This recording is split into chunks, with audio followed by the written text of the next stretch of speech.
nikajua na mimi nitakaribishwa na Power.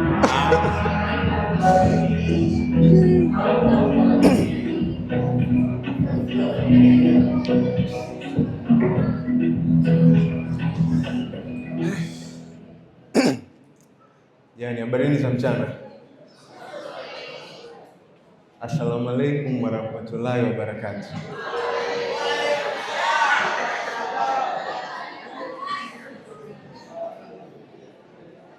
Assalamu alaikum warahmatullahi wabarakatuh.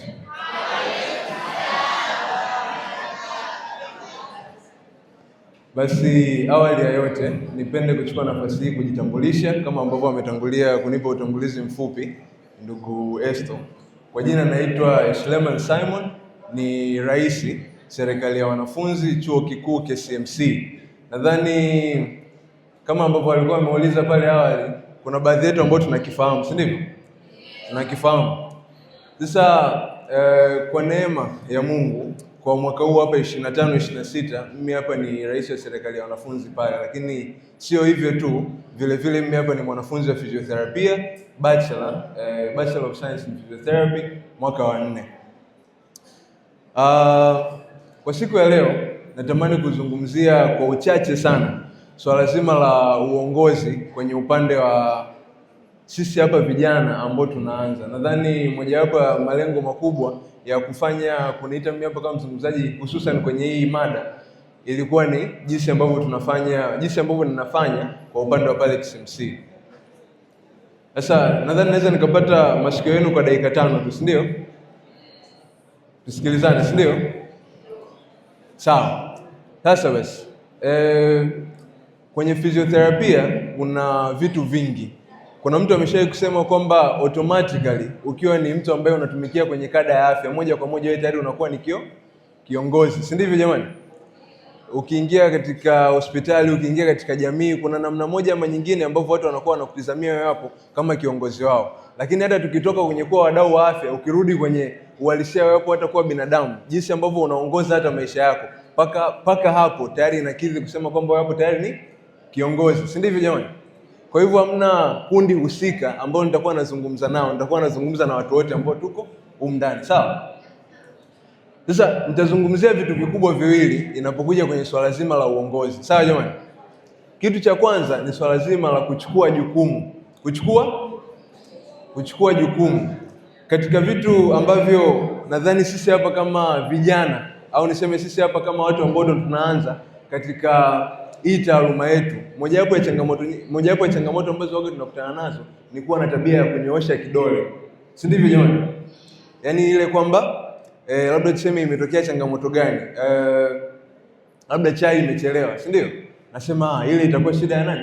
Ya kiongozi. Na siku zote wao tunakuwa tunamwangalia kwamba fulani yeye kuna ambaye amefanya au hajafanya, ndio maana kimetokea hichi kitu. Yaani hatuna tabia ya kuchukua jukumu na kuona kwamba hichi kitu kwa asilimia fulani mimi vile vile nilikuwa nina mchango nacho. Katika vitu ambavyo nimejifunza katika uongozi ambacho mimi hapa nakichukulia kuwa mojawapo ya vitu vya kina sana, ni hicho kitu cha kuchukua jukumu au kuchukulia majukumu kwenye kile kitu ambacho unakuwa unahusika nacho. Nikitolea mfano wa kada yetu ya afya, nilibahatika mwaka jana kuhudhuria kongamano la physiotherapy Tanzania nzima ambalo lilifanyika Arusha, Corridor Spring. Mojawapo ya changamoto ambazo zilizungumziwa kwa upendo wetu wa physiotherapy ilikuwa ni swala la bima ya afya. Wangapi hapa wametokea kazini wakarudi shule?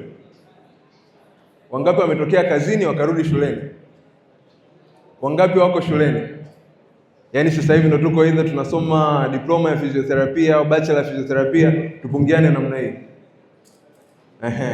Sasa mojawapo ya changamoto ambazo zilizungumziwa ilikuwa ni kwenye swala zima la bima ya afya. Tunafahamu kwamba physiotherapy ni huduma ambayo yenyewe niseme ni kama ni ya kipekee, si ndio?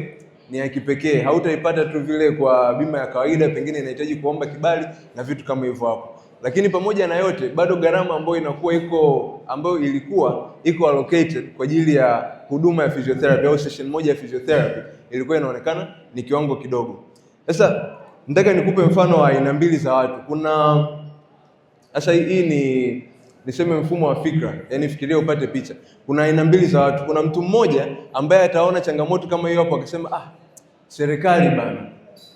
Mwingine ataona ile changamoto akasema, je, sisi hapa tuna mtu ambaye yuko pale wizarani ambaye anaweza akatuzungumzia, au tuna mtu ambaye yuko kwenye ile bodi ya NHIF ambaye anaweza akatuzungumzia, si ndio? Sasa yupi katika hao watu wawili ambaye ana uwezekano mkubwa zaidi wa kuja kuitatua ile changamoto? Wa pili. Kwa sababu gani? Kwa sababu amechukua jukumu, si ndivyo? Sasa ni kitu hicho ambacho kinakuwa kina apply kwenye sekta nyingine yoyote. Yaani katika vitu ambavyo waga vinafanya viongozi wengi wanakuwa wanashindwa kufanikiwa au kutekeleza, inakuwa ni kufanya hicho kitu cha kunyoosha kidole. Kwa kama hitimisho la hii sehemu ya kwanza, kitu ambacho nakizungumzia, niitoe kama wito kwako. Ikiwa wewe hapo ni mfizioterapia ambaye una malengo ya kuja kufikia sehemu fulani kama kiongozi, au hata sio kama kiongozi, ukawa hata katika kujiongoza wewe mwenyewe maisha yako, kitu cha kwanza ambacho natakiwa ukiangalie ni kwamba mimi hapa ninafanya nini? Mimi hapa, tuseme wote, mimi hapa ninafanya nini? Na ukishaweza kujiuliza hicho kitu, ndipo ambako tutaweza kushirikiana hata kuweza kufikia vitu mbalimbali. Sawa jamani? Kitu cha pili ni swala la kulalamika. Kufanya nini? Kulalamika. Yaani katika vitu ambavyo naonaga tumejaliwa, yaani sio niseme ni Watanzania au binadamu wote kwa ujumla, uwaga ni kulalamika, si ndivyo? Yaani sisi hapa hatujuagi kuona kwamba badala ya kuiona changamoto pengine tukaona suluhu yake. Uwaga tuna tabia tu ya kulalamika. Imetokea kwamba, nitolee mfano mwingine labda. Imetokea kwamba sasa hivi tuko mavioni, si ndivyo? Tuko mavioni. Tunaweza tukakubaliana kwamba physiotherapia uwaga practice yetu nyingi inakuwa inahitaji hands on, si ndivyo? Inahitaji mikono, yani inahitaji kufanya, si ndivyo? Kama ingekuwa unasoma miaka yote mitatu unaelekezwa tu katika ubao, bana fanya hivi na hivi na hivi na hivi, ukija ukipewa mgonjwa utaweza kuperform? Hautaweza, si ndivyo? Let's suppose kwamba ukawa umeona changamoto ambayo ipo kwako, labda tuseme chuoni kwako kama physiotherapia, ni kwamba ufundishaji unakuwa asilimia kubwa kwa nadharia na sio kwa vitendo, si ndio? Hapo vile vile kuna aina mbili za watu. Kuna wale tu ambao wana tabia ya kuonaga changamoto.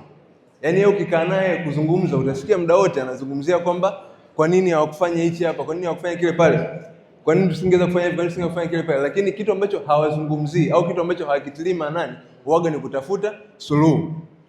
Kwenye hoja ya kwanza ambayo nilikuwa nawasilisha, nilisema kwamba huaga tunatakiwa tuchukue jukumu kwenye kile kitu, tujiulize kwamba sisi hapa tunafanya nini kuhusiana na ile hali, si ndivyo?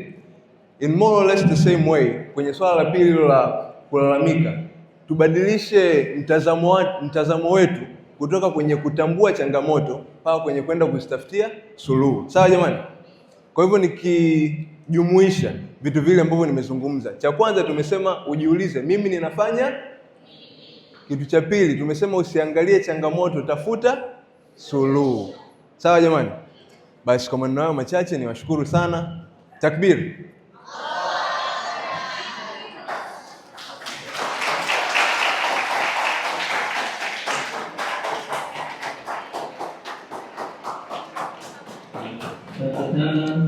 Sasa nikareje kukaa.